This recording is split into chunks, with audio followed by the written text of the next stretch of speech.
Il est près de 14 h hier, lorsque deux hommes est se sont resté piégés par enseveli une 1 heure avalanche. sous la neige. L'un d'eux n'a pas pu être réanimé. Une femme de 53 ans a été retrouvée en arrêt cardio-respiratoire.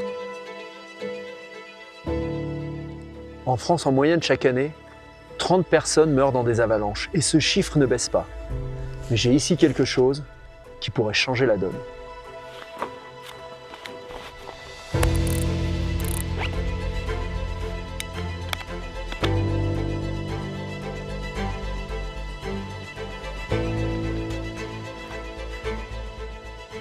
Pourtant, dans d'autres pays alpins, la Suisse, l'Autriche, ils ont réussi à faire baisser le nombre d'accidents d'avalanche de plus de 30%.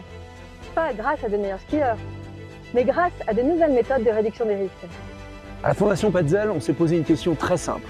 Pourquoi ça marche ailleurs et pas chez nous?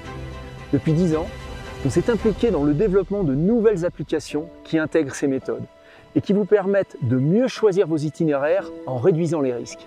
Et la bonne nouvelle, c'est que ces applis web sont déjà disponibles sur votre téléphone et sur votre ordinateur. Ces applications s'appellent Yeti et Ski Tour & Guru.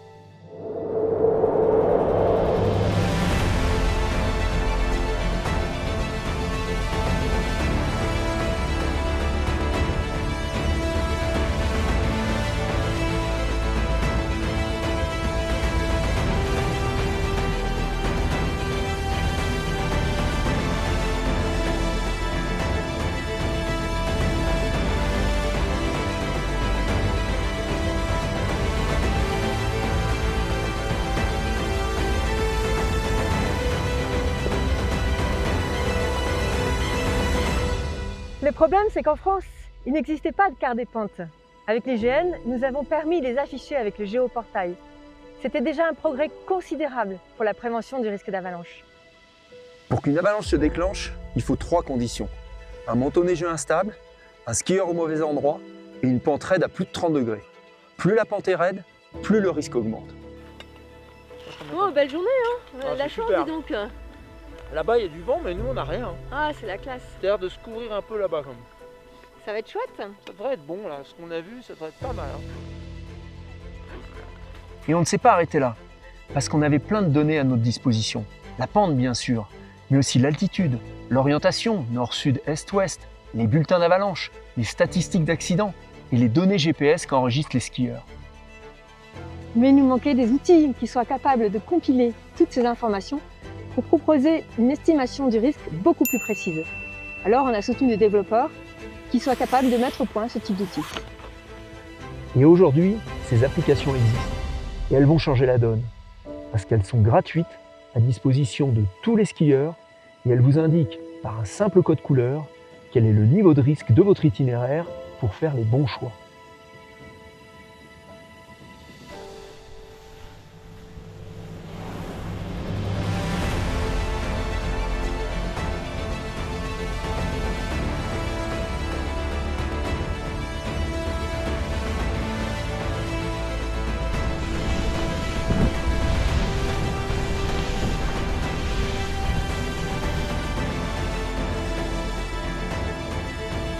Et ce qu'on constate chez nos amis suisses, c'est que dès que les skieurs ont ces infos, ils choisissent 9 fois sur 10 des itinéraires sur lesquels le danger est le plus faible.